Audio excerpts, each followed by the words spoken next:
অপরাধ না করেই জেলে, এমন ঘটনা বেড়েই চলেছে।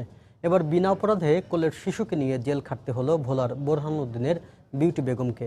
গ্রামে জমি নিয়ে দ্বন্দ্বের জেরে স্বামী শ্বশুর সহ 7 জনের সঙ্গে বিউটি বেগমকেও আসামি করে এক প্রতিবেশী। ঘটনাস্থল দেখানো হয় ঢাকার লালবাগ। তদন্ত কর্মকর্তার মিথ্যা প্রতিবেদনের কারণে কোলের শিশুকে নিয়ে জেলের সীমাহীন দুর্ভোগ পোহাতে হয় বিউটি বেগমকে। তিনি বিচার চান মিথ্যা মামলার বাদী এবং তদন্তকারী কর্মকর্তার। বিচার কি মিলবে? বিস্তারিত জানাচ্ছেন সাদিকুর রহমান। গ্রামের সহজ সরল পরিবেশে বেড়ে ওঠা নারী বিউটি বেগম। আইনের মারপ্যাচ সম্পর্কে তার নেই কোনো ধারণা, তবুও ভাগ্যের নির্মম পরিহাস তাকে নিয়ে আসে 4 দেয়ালের বদ্ধ কারাগারে। আদালতের আদেশে জামিন পেয়ে মুক্ত হলেও মিথ্যা মামলার দংশন যেন আর সইতে পারছেন না নিরপরাধ শিশুর মা বিউটি বেগম। জমির ব্যাপারে আমি কিছু জানি না। আমি আমাকে বাড়িতে আসছিলাম, বিকালে গেছি, রাত্রের 2টা বাজে পুলিশ যে আমাকে ধরে লইছে। 3 বছরকার বাচ্চা শুদ্ধ আমার আনছে, আমি অনেকটার বিচারছি আমার কেন আনছে। একই মামলায় আটক বিউটি বেগমের স্বামী হারুন জামিন পেয়ে সময় সংবাদকে জানান, হয়রানি করতেই ঢাকার একটি ঠিকানা ব্যবহার করে তাদের বিরুদ্ধে মামলা করে তাদের প্রতিবেশী। ফ্যামিলিতে যে কজন লোক আছে সবার নামে মামলা দিয়া হয়রানি করতেছে এবং এই পর্যন্ত 6টা মামলা দিচ্ছে। আমরা ঢাকা কোথাও থাকিও না, আর এই বিষয়ে জানি না। রাত্রে আমাদের বাসায় যায় ঘরের দরজা ভাঙ্গিয়া ও সহকারে আমার ঘরে জোরপূর্বক নিয়েছে। আমার 3 বছরের একটা বাচ্চা সহকারে। থানায় আছে, তার থেকে কোর্টে নিতে জেলখানে রাখছে। এর আজকে এনে আছে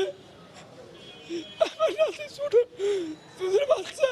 মারধরের অভিযোগ এনে গত বছরের 4 আগস্ট করা মামলায় ঘটনাস্থল দেখানো হয় রাজধানীর লালবাগ রোডের 165 নম্বর বাসার সামনের রাস্তায়। এছাড়া আসামিদের ঠিকানা দেখানো হয় রাজধানীর নবাবগঞ্জ বাজারের পাশে 202 নম্বর বাসায়। তদন্ত কর্মকর্তা লালবাগ থানার এসআই গোলাম রব্বানির দেয়া তদন্ত প্রতিবেদনে উল্লেখিত বাদী, আসামি ও ঘটনাস্থলের ঠিকানায় গিয়ে দেখা যায় এটি অন্য মানুষের ঠিকানা। এটা মোস্তফা চাচাগো বাসা, এখানে কোনো ভাড়াটিয়া থাকে না। বিল্লাল, রাসেল, হারুন তারা একজনকে ধরে মারধর করে, এরকম কোনো ঘটনা শুনছেন? আমি তো শুনি না, দেখিও নেই। আমরা দোকানে বসে থাকি, বাইরে বসে থাকি, আমার লগে দেখা সাক্ষাৎ হইতো না। এই নামে তো এনের কোনো লোক নাই। মামলায় তদন্ত রিপোর্ট সম্পর্কে লালবাগ থানার ভারপ্রাপ্ত কর্মকর্তা কোনো কথা বলতে রাজি না হলেও মুঠোফোনে তদন্ত কর্মকর্তার সাথে কথা হয় সময় সংবাদের। ওইরকম বড় ধরনের কোনো মামলাও না, ওইরকম হলে কোর্টে মামলা খারিজ হয়ে যাবে, সাক্ষ্য প্রমাণ না দিতে পারলে মামলা শেষ।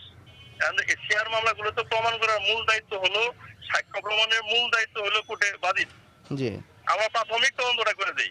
ভুয়া ঠিকানা ব্যবহার করে মামলা দেয়া এবং ভুল তদন্তের ফলে নিরীহ মানুষকে হয়রানির বিরুদ্ধে ব্যবস্থা নেওয়া প্রয়োজন বলে মনে করেন ঢাকা আইনজীবী সমিতির সাধারণ সম্পাদক। কিছু প্রভাবশালী মহল ভুয়া ঠিকানা ব্যবহার করে বিজ্ঞ আদালতে এসে মামলা করে।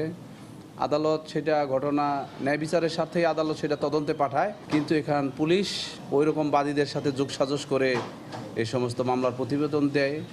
তখন আদালত পুলিশের প্রতিবেদনের ভিত্তিতে এটা কগনিজেন্স নেওয়া যায়। এই সমস্ত ঘটনার সাথে যারা করে তাদের বিচার হওয়া উচিত। মিথ্যা ঠিকানা ব্যবহার করে হয়রানিমূলক মামলার বিষয়ে জানতে চেয়ে বাদী আলী হোসেনের সাথে যোগাযোগের চেষ্টা করলে বন্ধ পাওয়া যায় তার মুঠোফোন। সাদিকুর রহমান, সময় সংবাদ, ঢাকা।